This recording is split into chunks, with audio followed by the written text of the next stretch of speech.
Everybody, good morning. For those of you in the UK, it is a very rainy morning. It is not what we've been accustomed to recently.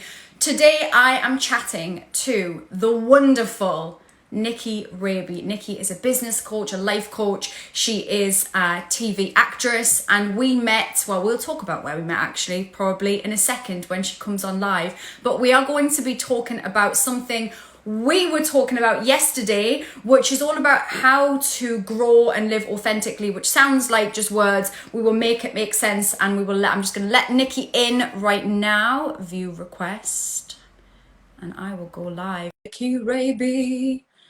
Hang on, has it let me? Oh no, it hasn't. Hang on. Why hasn't it let you on? Just a second. Oh, you are coming on. You are coming on. There you are. Good morning. Hiya. I have my cuppa. Actually, it's a coffee with a straw. Because you don't want to touch the makeup.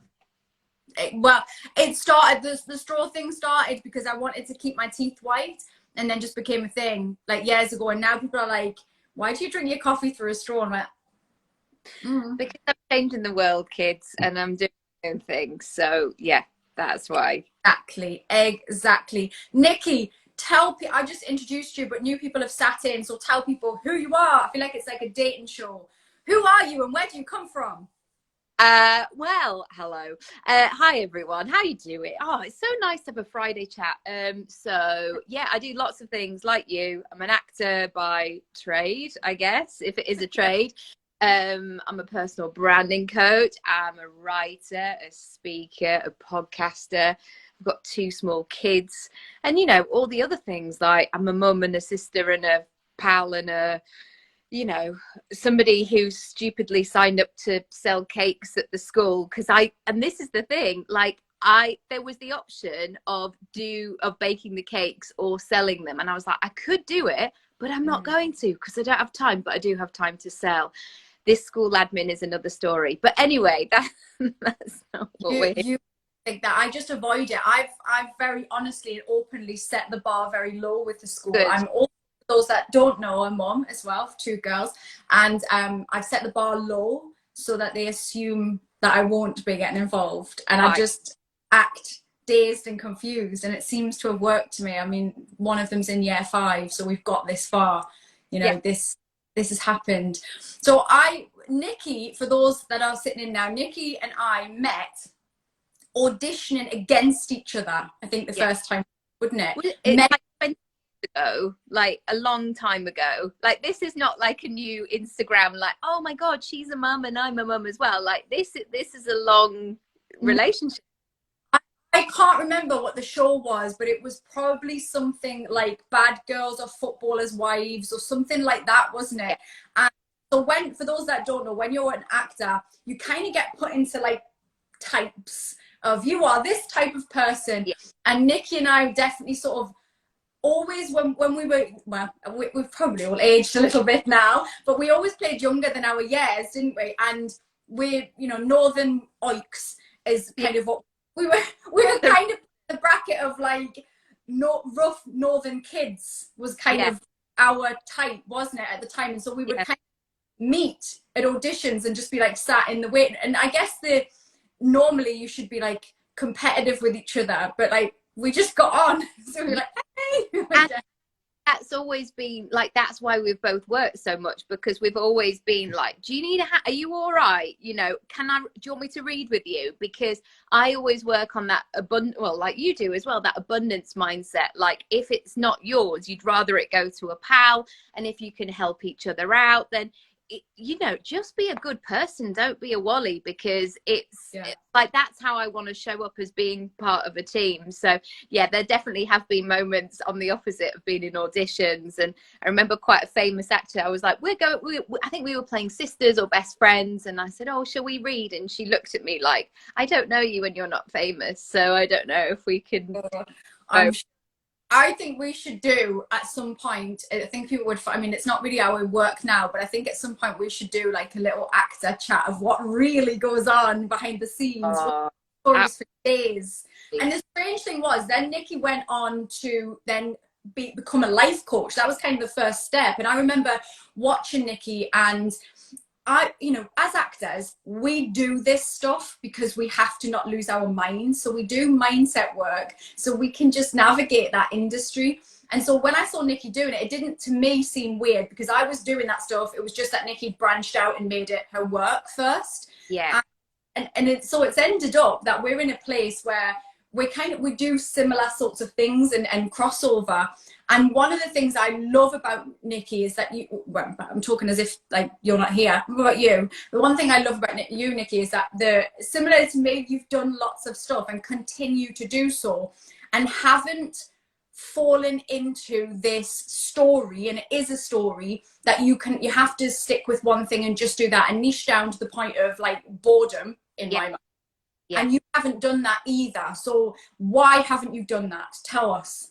Because I'm very impatient, and I'm not very good at waiting for permission, because I certainly felt already when I first entered the industry that I had to wait and I had to be polite, and I was waiting for it to be my turn.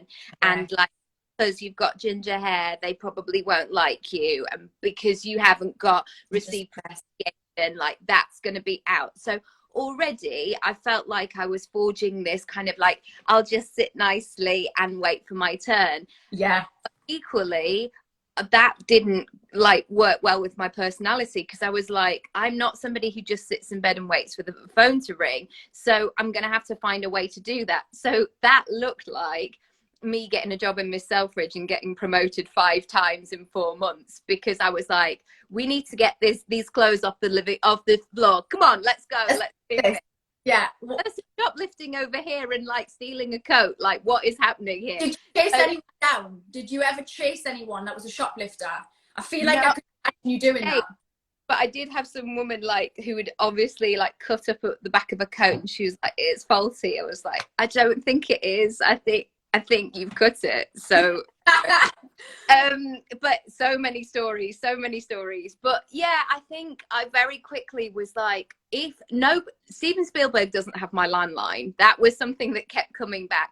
And I was like, if I want to do this, I've got to make it happen. Like, let's stop doing this. Like, this is my dream, Simon. You know, this is my final chance. No, it isn't. And as I am on the cusp of 40, which is coming in a couple of months, I've realized there isn't one lucky break. There isn't one person. There isn't the lottery finger going, now is your turn. You can make your own luck. You can make decisions. It's like a dance. You can change, you can chop and change. And certainly having 2 kids in the last 5 years, it's given me, I mean, I'm knackered, of course, because the thing of like, I'm just so blessed and like upbeat all the time. I love my kids with everything that is part of me, but I'm tired as well trying to do all the things. They're not mutually exclusive, right? Exactly. But when I'm looking going, I have a boy who's 5 and a girl who's nearly 2, and my boy, because he's a boy, will get paid more.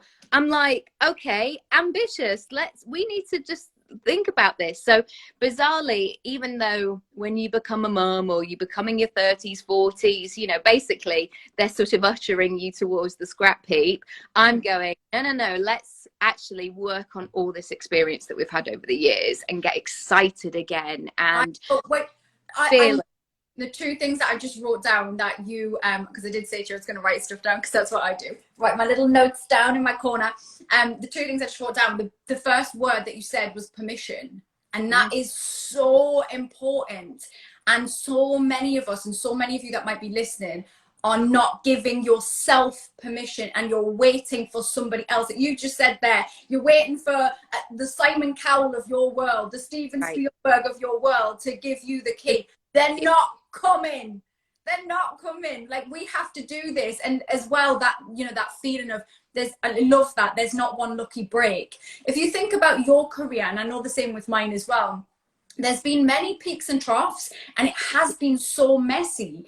And that's why you and I, you know, have stories for days, because we've really tried to experience life. And I really hope that those that are listening, because I know this is a story that so many people have, that they hit a certain point. Usually it's an age thing, right? They hit a certain point in their life and they just go, well, this is me now, and this is how there's no other opportunities, and they start telling this story. I've missed the bus. I've missed the bus. I've missed the bus. It's not happening. It's not, I'm not going to be able to do this now. It's such nonsense. There is an opportunity around every corner, but you have to stay open to that. Otherwise the door will be shut. Like if you're looking for the door, you're like, there's no doors. You're like, well, you can't fucking see the doors. You're not so many times in auditions where I'm going, wow, this is a really exciting opportunity. I'd love to play this part, or I'm like really chuffed to be in the game. So I'm in that energy. And the amount of shite that people bring into the room, like, I'm so sorry, I was late. Like, where is this room? Like, I pressed the wrong buzzer, and they come in with all that madness, and they think that that drama is going to be like, oh my God, they're interesting and quirky and let me work with these people. They're not, they're hectic. And I think, you know, my God, mental health is such an important conversation. And I know that we've spoken about our struggles with it as well. But you have to know sometimes when you just need to, like, be professional. And I'm being really careful with my words there, but sometimes I have to go, right, do I want this job? I've got to ground myself, and I've got to see if I can be in this moment and do the best that I can. And sometimes I don't. Sometimes I mess it up because, you know, the voices are too loud, or any of those sorts of those limiting beliefs. But yeah, it's interesting. It's that process. And I think as well, the thing that sparked us talking today, me and Nikki, we chat on Instagram and stuff, don't we, and on WhatsApp, and periodically just update each other on what's going on in the world. Going on. What was that one? I'm always like, hiya, what you doing? Are you all right? Are you all right? Yeah, and we often have a little moan about things in a nice way, not a moan as in like, it's always like, how can this be better? How can we make this better? Right. And we were kind of talking about growth essentially, and how, you know, what we've been saying here is right, that we should always continue to grow and learn about ourselves, and how, you know, I'm 36, so I'm not far off 40 either, and we're about to hit this new milestone. And yet Nikki and I over the last year have had even more discoveries. Now that doesn't come from us being some kind of otherworldly magic human beings. It just comes from being really inquisitive about how I can feel better, because certainly in the last year we've had another load of stuff to deal with. A global plague, there you go, have that on top of all of the other things, the mumming, the job, the money stuff, the relationship things, everything else you were already trying to navigate. How about you're isolated now, you can't see anybody, deal with that. And we've all had to deal with that on whatever level. And yet what me and Nikki have found really beneficial is actually in that time to go deeper and go, okay, at this point in my life, what's going on? Am I missing a trick anywhere? Are there things that I could be doing? And one of the things we both were saying yesterday is, I think essentially it was a sense of letting go of somebody else's story of how we should navigate it, or how it should be for us. And actually in the past, I would have kind of, and I shared with Nikki yesterday that I was diagnosed with ADHD recently, and as an adult, and I thought ADHD was a naughty boys thing, you know, maybe not quite as cut and dry as that, but I didn't really know what that meant out, and to have to sit on the steps outside. Yeah, and I actually did well at school because I was actually on set, because I was an actor. So it makes sense. My whole life has been a series of jumping from one thing to the next, and nobody's been watching. So essentially, no one's been keeping tabs. When I went through the sort of looking back on your life, you have to go right back to your childhood. And it was like every point in my life, there was more than one thing going on at once, always. There was always two things. And actually, in terms of ADHD, for ADHD is often a lack of dopamine as well. And some people go down the route of alcohol and drugs and finding their dopamine in more negative ways. But as an actor, there is literally, and Nikki will concur, there is no better dopamine hit than getting an acting part. There is literally there's no better, is there? It's like a Beyonce coming up through the stage in her sparkles, like, here I am, Wembley, off I go. Even though you might be like, oh my God, I'm going to be in an advert, like holding something. It could be like your one episode in Doctors, right? It's that one ep, and it's like you're going to the back, that's all. Yeah, but so for me, discovering that it wasn't a negative thing. I know it's attention deficit disorder makes it sound like a bad thing, but I although I appreciate that there are other aspects to it that have been negative for me, there are lots of good, and always reframing things. But one of the things I found really useful about actually having a diagnosis was that I could know which way to point the car. And my discoveries since then have been a lot about actually just accepting that it's okay, and I don't have to keep trying to drag my damn brain that wants to do a million things into one box because I've been following somebody on Instagram who's a business coach who does it this way, and they've niched down and they've focused and they've got in line. That is not going to work for a brain like mine.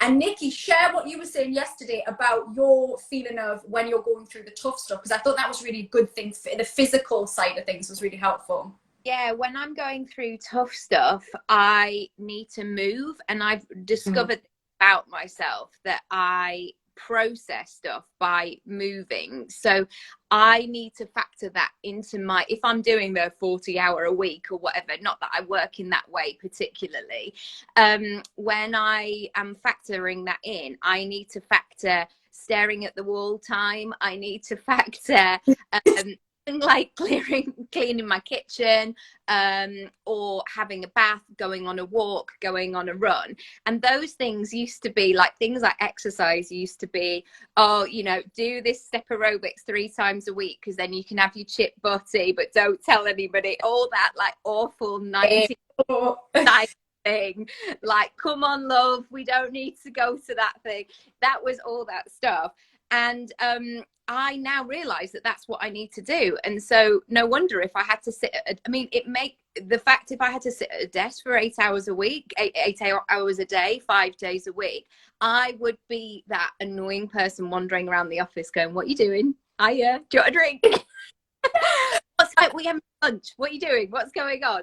And so I now know that about myself, and I have to factor it in. And sometimes that's been tricky because I might go, I've only got 3 hours of childcare today. What am I doing? Wandering around the park aimlessly. But actually, when I sit down at my desk, I can just do it in a moment. And when I talk to clients on WhatsApp, I'm like, this is what's happening. Where here's the block, or like, I'm noticing this thing comes up again and again, and they're like, oh my god, that's it, that's the thing. So, and you find that if you didn't take that time out and have your wandering time, it's almost like, I imagine when I think about my day to day, my day is like a zigzag. There isn't anything linear about it. And I mean, literally how I walk the house is like a zigzag because everything's lost. Where is everything? I'm just writing things down. And why is everything messy? And I've started the dishwasher, yet now I've realized I want to clear a bookcase out upstairs for no apparent reason.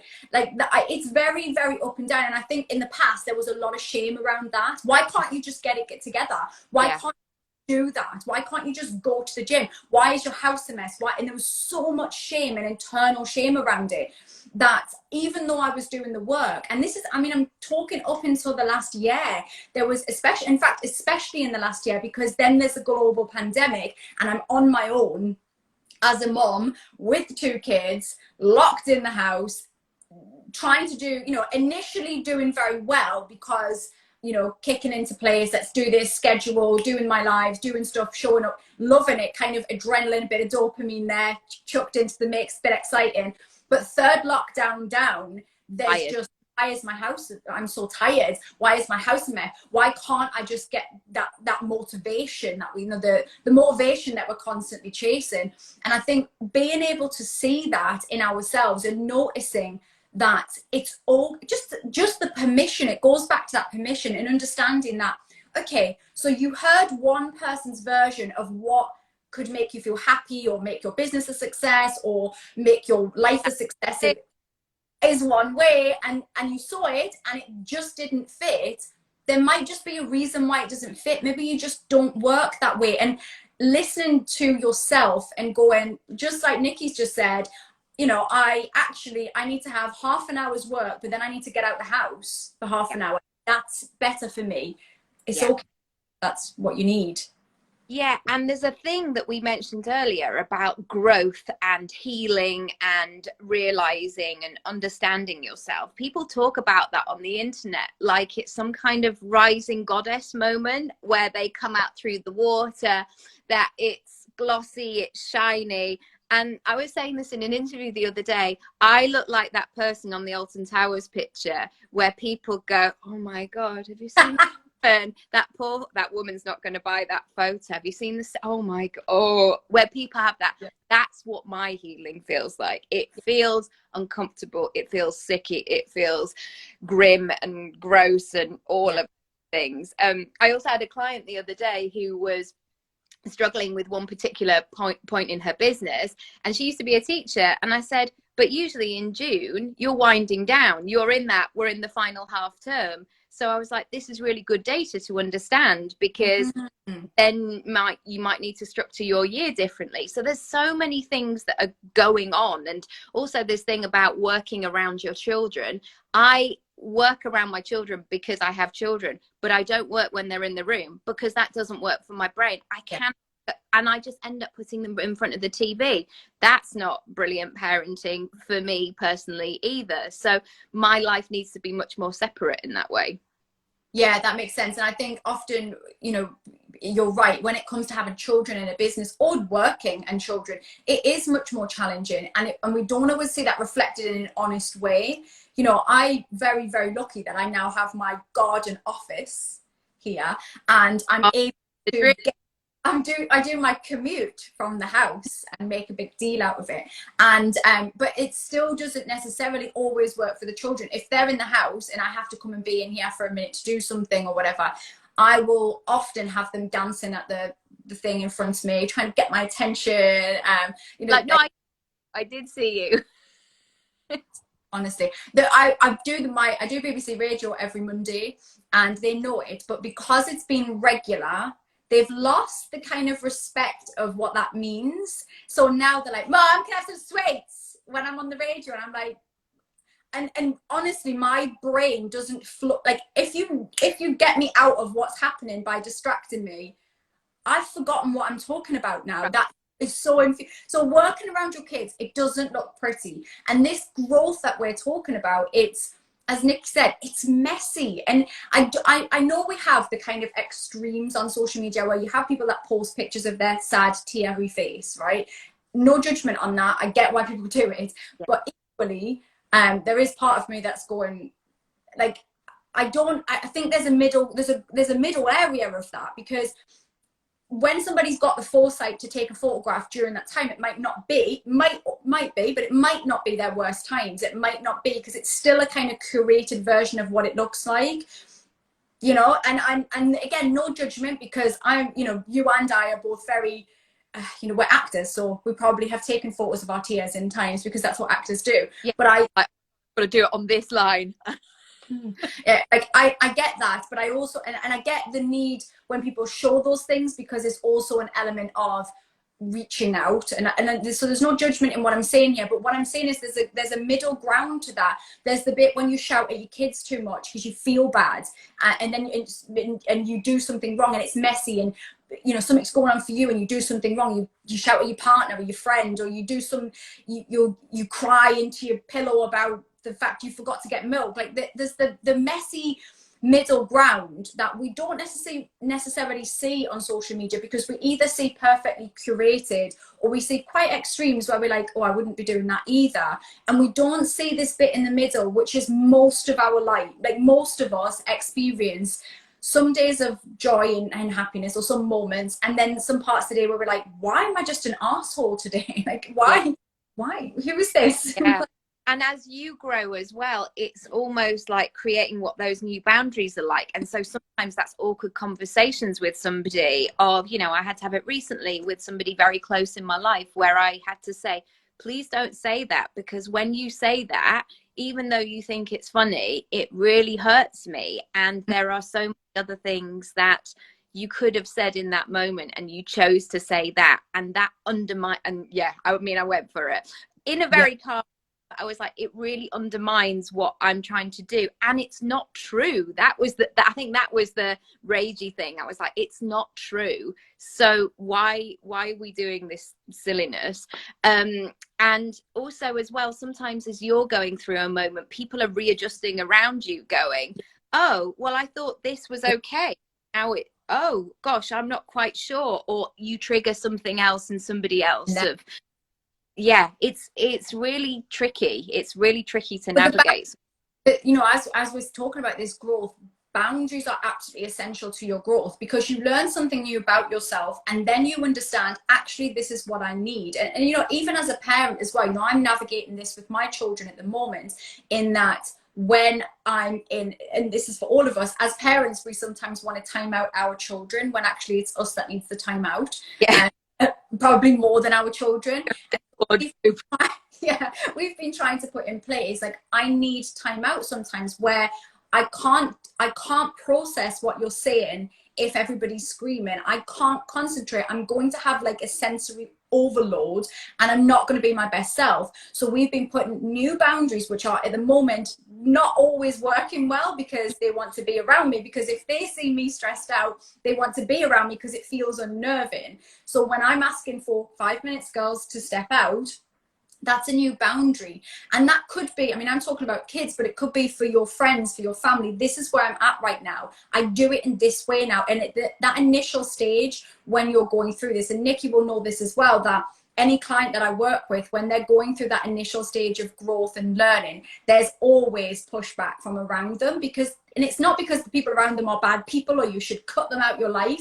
It's because they're not used to this version. They're not quite themselves. They don't know how to this new version. Now that doesn't mean they won't adjust. You've got to teach them. And in fact, I was talking to my daughter about this. So I was saying to Nikki actually that sometimes when I'm talking to people, especially when it's something I care and I'm interested in, I will get a pen and paper and I just write words down to remind myself. One, it stops me always interrupting, and because I want to say something and share something because I'm excited, but it also, I can remember what I'm going to be saying, and it helps me to concentrate on what they're saying. However, if you are talking to me and I'm jotting a note down, that might look like I'm disinterested. It's actually quite the opposite is true. I'm really interested, so I want to focus on what you're saying. And sometimes when my brain's a bit all, you know, ADHD, if that's a word, I need to do that to focus on what you're saying because I care. Now, I was explaining to my oldest daughter that you can use that as a tool. You know, if you're a person that when they're learning and the teacher's talking, you can write some notes down. However, and this is the caveat I was saying to her, is if you don't educate those around you, they will see that as rudeness and disinterested. Now, you're not being disinterested, but it's not their job to work that out. That's for you to explain, this is how I work. It's not they don't have to understand it. It isn't actually their business to understand it. And when you do the work on yourself and you grow and you learn something new, and it could be absolutely life-changing, that doesn't mean everybody else has to agree, understand it, or change to fit what you need. Yeah, absolutely. I was just going to touch on that point that came up about feeling like a failure. Oh my goodness, it's so, I think we're set up to feel like failures, you know, because I think we're just judged from such an early age of being like, you're this, or this is the camp that you're in. And I'm sure she would absolutely hate me saying it, so I'll keep the story brief. But my mum started running recently, and it's so brilliant that she did that couch to 5K. And, you know, 40, so you can work out what sort of age that she is. And you know, she's found it as a skill. She's learned it as a skill. And she just said, oh, I just didn't think that I was a runner. She said I wanted to be, but I was clever at school, so you couldn't be both. And this is an interesting thing as well, is that we're now suddenly giving ourselves permission to have a pick and mix life, not only in our careers in terms of portfolio, personal brand, but to like everything from what you wear. I got a bit sassy on a YouTube video last night because a deodorant brand that I was going to purchase from, as part of their new advert, they're dissing 40-year-olds who dance. And I was just like, mate, I've got money to spend and I almost bought one of your deodorants, and this feels a bit weird. And it felt really, for a very up and coming company, it felt very weird because I was like, oh, am I not allowed to dance now because I'm, you know, some 90-year-old has said that is not okay. And yeah, so I think this pick and mix of really listening to what is going on for you, what you like, how you work best. my God, because once you get to that point where you're like, oh, I've got this ease and flow, it feels really good. So Oh, it's good. And I think that comes with age a bit, but I think only if you're doing the work. It's not a given. It's only if, and I was talking about this the other day actually. So when I say the work, I mean as in work on your mindset. It sounds such a wishy-washy thing to say, but I mean like actually working and learning how you do things. The things that we're talking about is the work, is what I mean, and not stagnating and just going, this is me now, because there's always, just like Nicky's mom, there's always new discoveries that, and I always think. And often when people will come to Nicky and I, it'll be at a time of transition where they feel that something has to change, whatever the reason, whether it's a special birthday that's happened, or something that's rocked their life in some way. Just this feeling, you know, a pandemic has done it, but just this feeling of like, I'm at a crossroads in my life, and I don't know why I feel this unrest. And that's why when Nicky and I work with people, it'll be at those moments in their lives. And if you continue to question and learn to understand yourself, that ease and that ebb and flow, that ease that Nicky's talking about there, it's such, I feel like it's a weight off your shoulders. Yeah. And it's just such a nice space. And I do think you get there a little bit as you get older. You know, you let go of giving a shit about stuff like, do I look stupid when I go running, or am I? You just kind of go, so what? Hey. I just don't. Yeah, you just kind of care less, don't you? And I think that's a really good space, and I really encourage those that are listening today to just ask yourself at this point in your life, who are you? Because, and what do you want at this point? Because it's not the same as it was 10 years ago. You know, all the stuff that's happened in all of our lives in the last 10 years, and it is many and plentiful, right? That all of that stuff has shifted us and changed us. You know, for those that don't know this, my husband Ross died nearly 4 years ago, actually, which is so weird. And Ross meeting me now would be meeting a different version of me, because the person that meets me now is meeting somebody that went through the death of my husband. That changes you. And I know that's a big thing, but let's say it's a job loss or a relationship breakup or a global pandemic. There are things that shift something in you where you go, there's bigger things. There's more. It's, you know, I know we hear this sort of analogy of peeling the onion and the layers, but I really do think that happens. I think there's almost, I've felt in the last 4 years particularly, that there's been this space of, I'm gonna take off a bit of the mask, because I don't need to wear it and it's not helping me. My mask was always be the loudest, the most confident, the one with the makeup on, you know, make sure you control all of the aspects of the outside, because then when you show up, you'll be the alpha in the room and you'll be confident, and it'll be like, that was my mask. And actually, particularly over the last 3 or 4 years, I've stripped that back and went, why though? Why do I need that? What? I'm not saying it's wrong, because I still love makeup and I'll still be the chatty one and the confident one, but can I be more vulnerable than that? Can I say I'm flawed and I don't get this right, and show up in a way? And even on live streams and things, you know, I used to be bothered by the way my brain would jump from one thought to the next. And I used to really very much, like, not script, because I never scripted, but I used to very much structure a live stream, because I knew that my brain would think of something else and I'd run amok. Whereas certainly during the pandemic, anybody that has watched me over the last year has been very much party to me just going, oh, whatever. If it goes completely somewhere else, then it does. And it's a nice feeling, right? Yeah. And you know what, when you were talking about that transition moment, that transition and noticing what is actually happening in the conversation of like, oh my God, I thought that I love my husband and now I don't, or I thought this was me set, or I thought I would be this kind of mother, whatever it might be. As business owners, we cannot talk about the formula of getting 10 people on a whiteboard. I've got 3 more spots. I've got whatever. We can't show that kind of thing. We have to talk to people as human beings and take people where they are, because the amount of times people will have a first session with me and they go, I've never told anyone that before. And I go, you've never told anybody? And people think that, like, when they start working, that, almost like they're having an affair in the spare room, or they're watching porn or something, and it's like, no, I'm working on myself and my life and, you know, who I want to be. But you sharing your story in a way that feels good, because I'm sure that you don't share everything, even though you're authentic online, that you have to have that self-preservation as well of what of your stuff. And I think when we're talking about being authentic and having a personal brand online, you have to set what, you know, if even if people come round to your house, you can come in the living room and the kitchen, but that's when it's a weird on come dine with me, when somebody's in the pant drawer and I'm like, oh no, I just invited you for spag bowl, that was it. Like, this really weird now that you're going through my letters from school. Another limited thing I was going to say is, something came up for me the other day. I was really grappling with an obstacle, with a limiting belief, and that, like, I don't know, gnarly voice. And then I had to go, right, Raby, because it's weird when you talk to yourself like that. I was like, what is this? Who, where did this come from? Who said that? This limiting belief was 31 years old. 31 years old. It just been swimming out there. It just been swimming in your subconscious.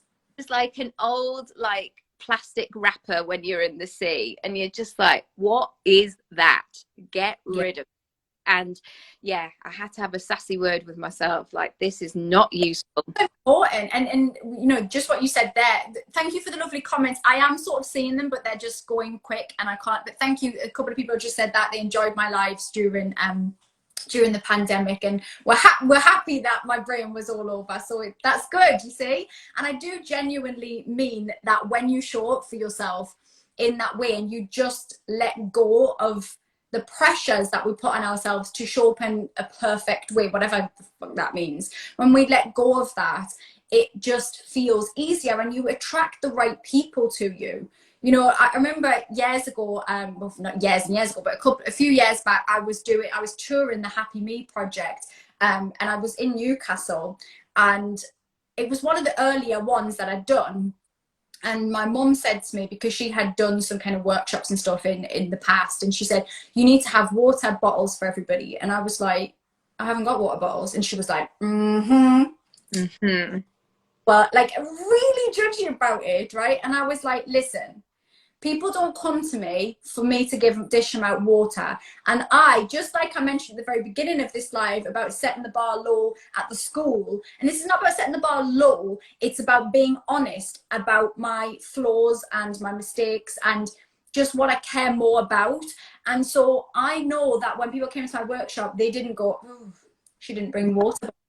Because people you attract are self-sufficient and go, God, I'm going to get really thirsty in that hot room. I'm going to make sure I've got that's kind of like, listen, they're there for 4 hours. Like, they'll bring their water, bring us, you know, this is, I'm not here to wipe your ass for you. Bring your water bottle. And because I say that, and because I branded content, like when people want to put your stuff on, it's like, oh no, I don't actually need a key. Like, please don't spend your money on branding me a key ring or something, because like, it's just not, it's exactly.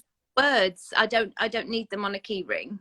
And I think it's that story. I've also, you know, in the past, I wrote down some things on my whiteboard actually, because I knew I was going to forget this, but I was thinking about things that we get told, like just all stuff that we get told as business owners or as moms or as people, as women, as men, as human beings, that just doesn't serve us. And I was thinking of some of the things that have been told to me that I've ignored and actually have benefited me. And one of them, and it's such an immature, stupid thing, but my swearing, people have told me to stop swearing, right, over the years in various different spaces. And in fact, recently I was talking to a company I was doing some stuff with, and we were looking at structuring some things and looking at my social media, and it was all about, you know, how do you work with big brands and what they would like to see. And they went through my social media, my grid, and they were like, you know, the swearing, it's, you know, that's not appealing to brands. They don't want to see people swearing. And then and this is like, I'm like wanting to just die laughing. They're scrolling through my feed and they're saying, because you have put, you know, it says bullshit there and it says motherfucker there. And I was like, ah!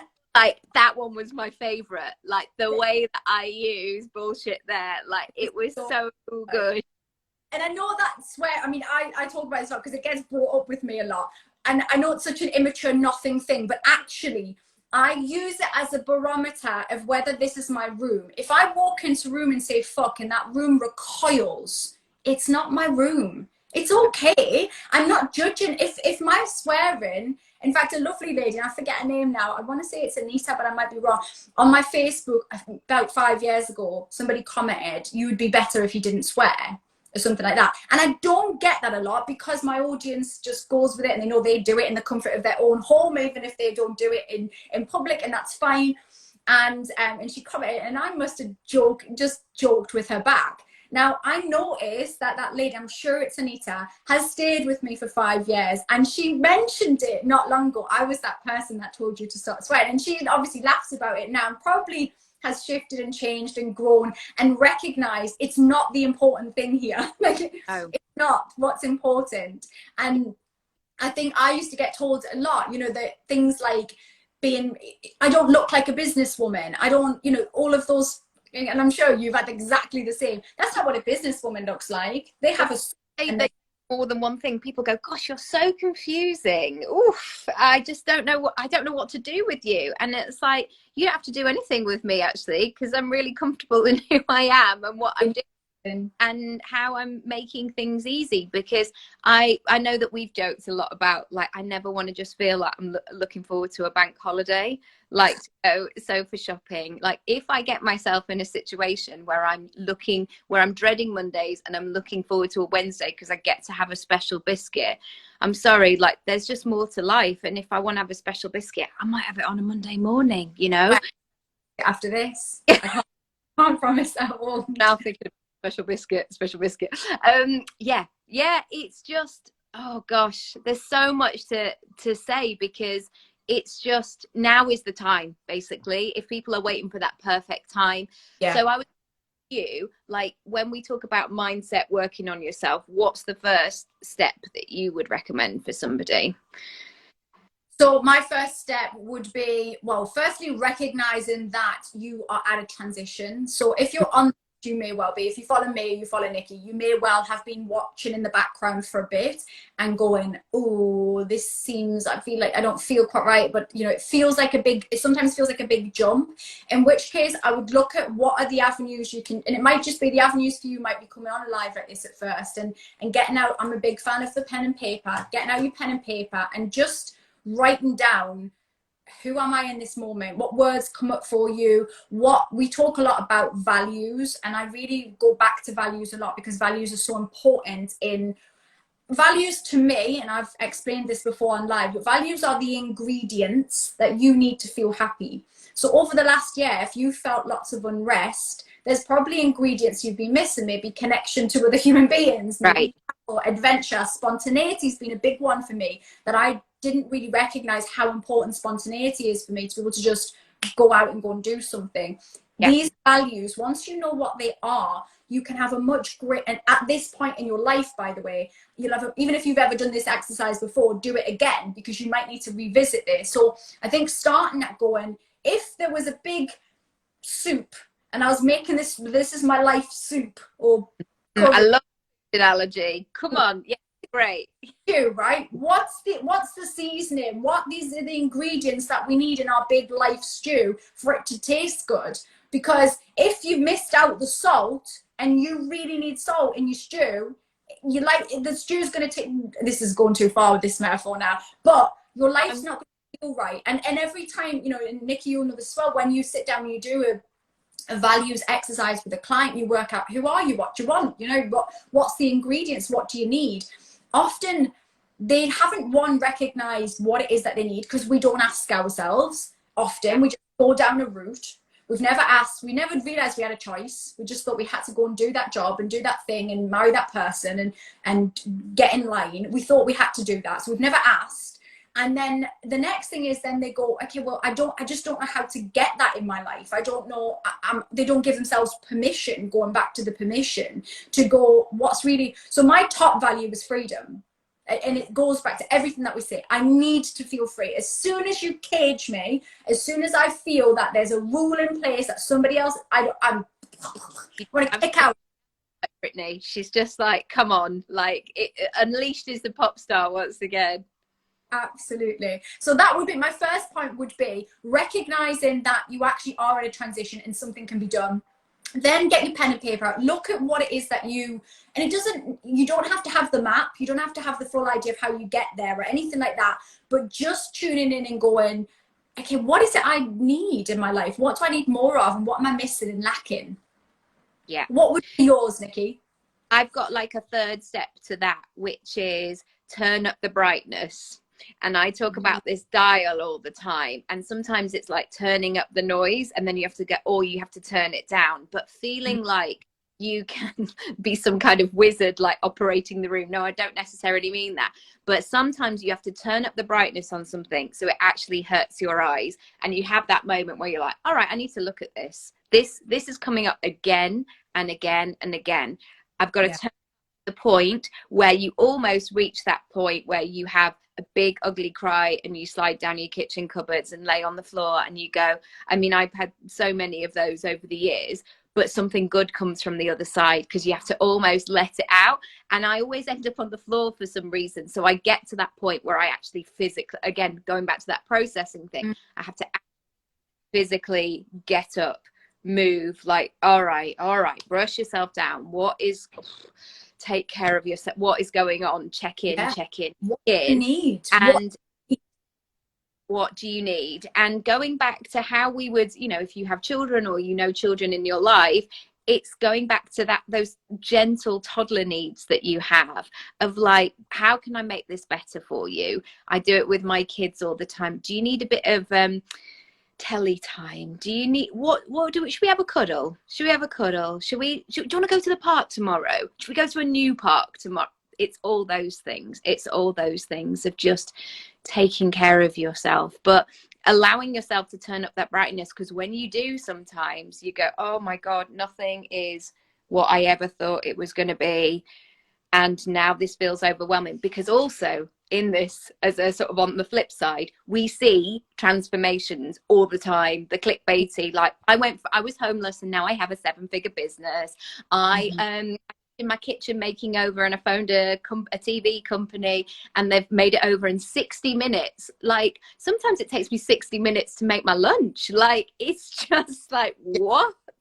You're so right, that, don't we? So much right, and it gives us this impression that it's an overnight thing. And I say this a lot, but the overnight successes, it just rarely happens. Even the ones that you see on X Factor and all of those programs, those people have often been grafting for years in the background.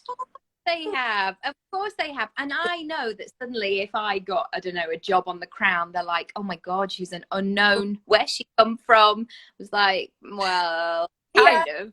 Also, like, I'm doing this for 36 years, so yeah, time to be an overnight success. And that's whatever we do, like whether everybody's needs and everybody's barometers of success are so different. And so when we're talking about big stuff, or you hear people talking about 6-figure incomes and all of that, for me personally, that noise of 6-figure income doesn't do anything for me at all.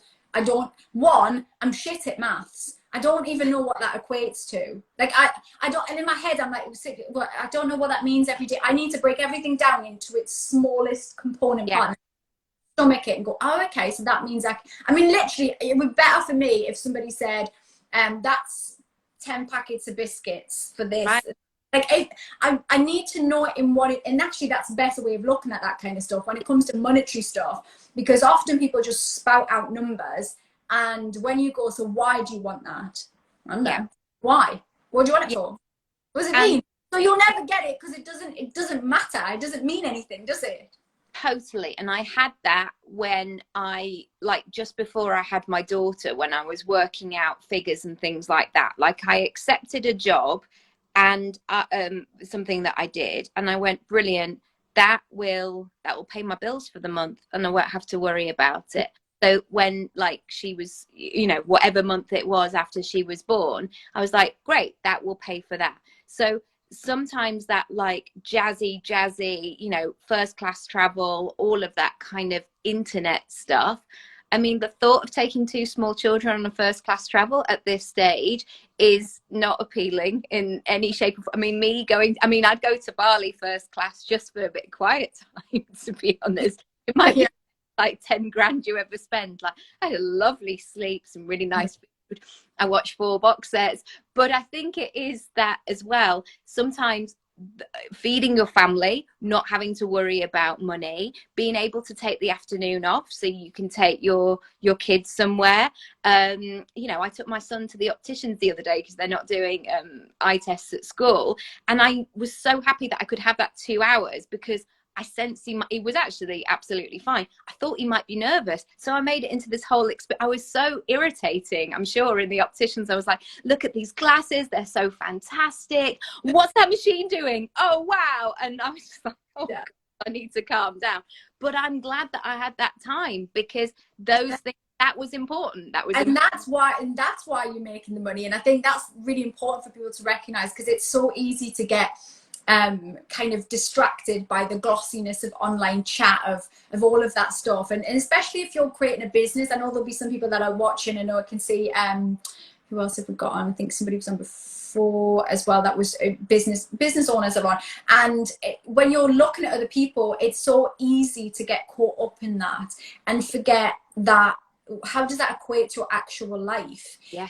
And all of us can. I mean, I'm not a person that actually, things like designer stuff and so, it doesn't appeal to me. I don't care. I wouldn't know the difference if you were wearing a knockoff, so just wear the knock. I don't care. Like, I don't know enough about it. I like nice things. It's not that I don't like nice things, but it's not high in my priorities for me. No judgment if it is to anybody that's watching, because you might love that and that might be a high priority too, but it's not for me. However, what is a high priority, as I said, freedom's my highest value, is the stuff that you've just said. I want to pick the kids up from school. I want to be able to have the afternoon off and it not, oh, it was Alicia. Yes, I thought it was you, Alicia. Just saying that, the little owl shop as well, doing her business. And you know, those things are more important to me and more tangible and more real, and will make me want to to be better. Just see holistic. Emma says pyramid schemes are my biggest weakness. I see girls in their Range Rovers and I did a network marketing business for a while, and definitely got caught up in following what other people were doing and thinking that might be the route, and it's so much nonsense. And I think we're actually seeing a lot more clarity with that kind of stuff. And again, no judgment on anybody in network marketing. There are some people that do very nicely out of it, but there's a definite monkey see, monkey do mentality where that's the only version of success. Success looks like a Range Rover. Success looks like first class. It's not true. Success can look like a safe home. That can be success for many people, and it is success. Success can look like food in the fridge and no worry about food in the fridge. Water coming out of the tap. Like, I know this is a funny thing to think, but considering I have always grown up with water in my house and food in the fridge, you know, I always, every time I get a glass of water, I genuinely think, wow, like, we could just get water at the tap. I don't know why it sticks in my, but I just think about it more than I probably should. But I just think that's so lucky. Like, we can get clean water. Like, imagine how shit it would be if you couldn't. And during the pandemic as well, it was such a clarity defining thing for me, that when, especially the beginning, when we had no answers and it was all really scary, and we had to come inside. And I've got a nice house, and I've shared on here before, I bought myself a hot tub, a jacuzzi hot tub, right? That was my splashing out when I bought this house. I got a hot tub built in, and it was probably the first time I'd ever bought something that extravagant. It was an expensive one and everything, and it has Bluetooth and it's got lights on it and that, like the working class, right? And when the pandemic hit, I remember just looking at my house, a safe house with food in the fridge, and I remember thinking, do you know what doesn't matter when you can't get food because the shops are closed, or you can't get toilet roll and all of that? Do you know what doesn't matter? A hot tub and the telly and the stuff, the clothes in the wardrobe, because you can't eat them. I just remember thinking, I can't eat the hot tub. So, and I remember emailing our head teacher when lockdown first hit in, and I said, and I was very careful to kind of make sure I was saying this in the right way, because again, there's that sort of pressure of like being an interfering person or being a busybody. But I said, children who get free school meals, is there some sort of system in place that those children are protected? Because that's a very thing in the school that everywhere. And having that, like, what do we do? How do we make this? And there's so much. I'm really aware we're going to get kicked off if we don't. So Instagram's going to go, enough. No. I love all these things, paying the bills, and having a bit of extra money towards Christmas is why I do. You know, like that is perfect. That's a reason. That's the thing that will get you up, because you'll think that would feel so good, and it will when you do that. And please do keep, you know, when people are telling us our stories on here, I'm sorry we haven't got the chance to really see everybody's. It's kind of short when you're on a double live stream. It's kind of hard to see it, so sorry if we've missed anybody's. I will have a look afterwards, and I'm sure Nikki will as well. Please make sure that you follow Nikki and what she does. Nikki, where can everybody find you apart from following you on here? Just here. My website's a right tip at the moment, so I'm not a bit messy. I've got to do a few bits on it. So, but yeah, here is a really lovely thing. I've also got a podcast, which is not a tip, and it's on iTunes. Awesome. It's called Dreaming and Doing. There is 400 episodes on there plus, so there's so much kind of stuff if you want to get stuck into. And I love it when new people discover it, because they're like, oh my god, there's loads of things, and I know that person from Instagram, and I want to hear what they've said. So yeah, but I've loved it. Thank you. Let's do more if anybody wants more. Let us know. Want us to do more, because me and Nikki we should do one about the acting industry at some point, because I think that'd be quite funny for everybody to hear what really goes on and all of the horror stuff we've probably got, and the good stuff as well. But we will definitely again. And for those that don't know, I also have a podcast as well. It's a baby podcast. It's definitely not anywhere near 400. I think I've done about 20 odd episodes now, which is quite quick. That is the Happy Me Project. And again, if you're coming in from elsewhere, follow me on here, and all of my stuff is in the bio. And this live, like if somebody likes it, like tag us in it, and we'll share your stuff as well. So yeah, brilliant. Thank you so much. Have an amazing day, everybody, and I will speak to you all very soon. Bye.